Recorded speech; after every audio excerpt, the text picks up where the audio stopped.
සුබ දවසක් වේවා දුවල පුතාලා සියලුම දෙනාට. අද මම කියලා දෙන්න යන්නේ කතුරුරුංග පැලයෙන් කොහොමද සමනලයක් හදාගන්නේ කියලා. කතුරුරුංග ශාකයේ විද්‍යාත්මක නාමය වෙන්නේ සෙස්බානියා ග්‍රැන්ඩිෆ්ලෝරා. එතකොට හැම සමනලයම හැම ශාකයේම බිත්තර දාන්නේ නැහැ. ඒකට එක එක සමනලයට බිත්තර දාන්න විශේෂ වුණු ශාක තියෙනවා. ඒවට අපි දාරක ශාක, එහෙම නැත්නම් ලාවල් හොස් ප්ලාන්ට් කියලා හඳුන්වනවා.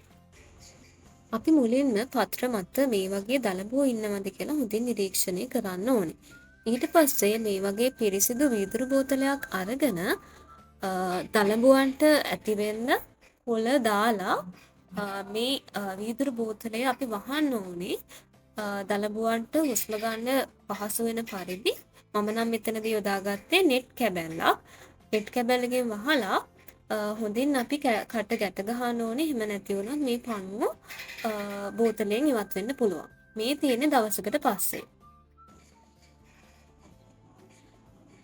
දවස් දෙකකට පස්සේ තමයි මේ ඉන්නේ කොමන් ග්‍රාස් යෙලෝ කියන අපි හදාගත්ත සමනලයක්. මෙයාගේ විද්‍යාත්මක නාමය වන්නේ යුරේමා හිග්බි. මේ සමනලයාගේ පියාපත්වල තියෙන දීප්තිමත් ලෙමන් කහ වර්ණය නිසා මෙයාව අපිට පහසෙන් හඳුනා ගන්න පුළුවන් වෙනවා. ඒ වගේම කතුරුරුංග විතරක් නෙමේ අරණ්‍ය කුලයට අයිති වෙන තවත් ශාකවල මේ සමනලයාගේ බිත්තර අපිට හම්බ වෙනවා. ෆැමිලීස් 6කට අදාළ වෙන සමනල විශේෂ 248ක් පමණ ශ්‍රී ලංකාවෙන් වාර්තා වෙනවා. ඒ අතරින් කුඩා හා මධ්‍යම ප්‍රමාණයේ සමනලුන් අයිති වෙන පීරිඩේ පවුලට තමයි කොමන් ග්‍රාස් යෙලෝ සමනලයාව අයිති වෙන්නේ. ඔන්න දැන් අපි මෙයා අයිති පරිසරයටම එයාව නිදහස් කරන්නයි යන්නේ. සමනලයාගේ පැවැත්මට විවිධ තර්ජන තියෙනවා.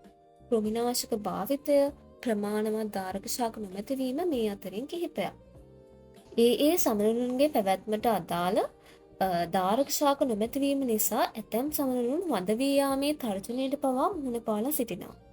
මේ නිසා අපිට පුළුවන් විදියට ගෙවත්තේ හිටවන්න පුළුවන් කතුරුරුංග, කරපිංචා, ඇහැල, අඹ, කටුලොවි, දෙහි, ලෙමන් වගේ තවත් දාරක ශාක සිටුවීමෙන් ඔවුන්ගේ පැවැත්ම තහවුරු කරන්න උදව් කරන්න අපිටත් පුළුවන්.